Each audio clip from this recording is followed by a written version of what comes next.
Alright, this is my review of the LiftMaster 8500 garage door opener with additional DC battery backup if needed. And I have 10-foot bay doors in here primarily because I have a car lift in here. So I wanted to make sure that I had no track here, so I had a nice clear point where I could raise the vehicle to full height, 12 foot, and be able to get underneath the vehicle. Actually, it's a 6-foot height, but good enough to get under there. And with the traditional track, I want to be able to lift that all the way up. So I installed this. A few things I found out while installing it is, since I have a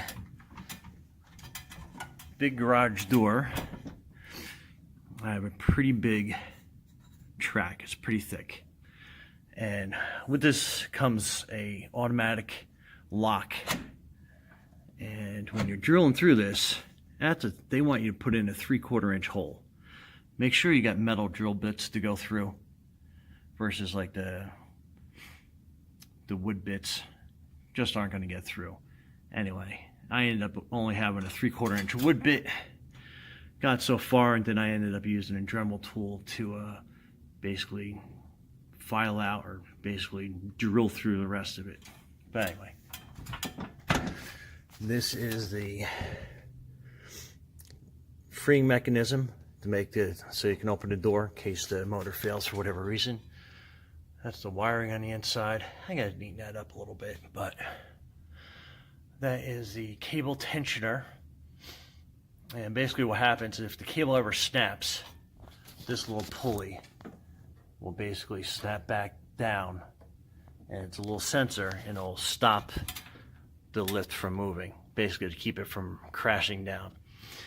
It was actually pretty simple to put in. I ended up initially putting it up, and I rested the mechanism on those two joints, and then I was able to fasten the bottom bolt here. The wiring was pretty straightforward. I know it's a little bit of a mess. I'll clean that up, but when the door's shut, you don't see it anyway. But I like how it's got a nice clean look all the way across. And other than that, it went in pretty easy overall. There's another view. Total track free, so I can get the full height of that lift. But anyway,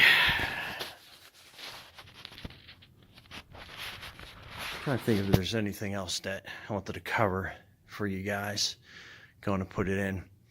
I did it by myself, so it wasn't like I needed, two people to be able to do it. Initially, when I took the middle track down, you should probably get a second person to help you with that, because if you're like me, you got a 10-foot door or even 8-foot, you got a pretty big span going across, and that track that you end up taking down is pretty awkward to handle when you're pulling it down. But other than that, it took me about, I don't know, under 2 hours. I had to re-snake some wires and stuff, and I still have to hook a light up right up here, probably somewhere like in that spot, the remote light. But other than that, installed in about 2 hours, and like I said, it was absolutely awesome. And if you want, we'll go over here and I'll show you how it opens.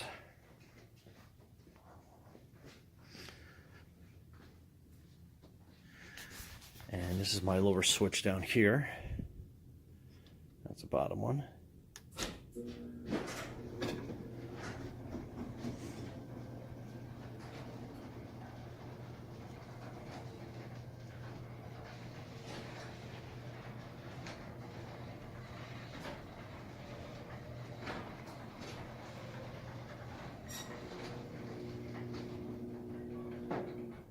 And then there. It was pretty easy to program.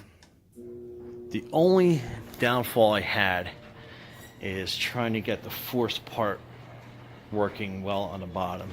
And what I mean by force is when it closes all the way down, you'll see it starts to slow down towards the bottom. And it makes a good seal. Oh, and you heard that click. That was the automatic lock engaging. It made a pretty good seal, and in the directions it has you push down on the yellow button and it can inch it down more, and then it has another section where you can program the force.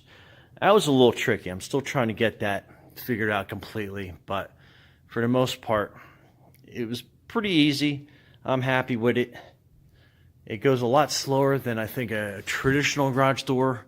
But again, I have 10-foot doors, so there's a little bit of more weight on there than your standard garage door. 10 by 10, so it's basically a big square. And it's got a little bit of weight to it. But other than that, any questions, feel free to hit me at the bottom, and I'll put a link there where to get the LiftMaster 8500. I actually bought it on Amazon. I thought it was a pretty decent deal compared to any other website. The next closest was probably getting it from Walmart, but again, you know, I think Amazon's got a better return policy and pretty much hassle-free if you ran into any problems. Anyway, hope that helps. Brian here with Garage Mahal. I'll talk to you guys later. Bye.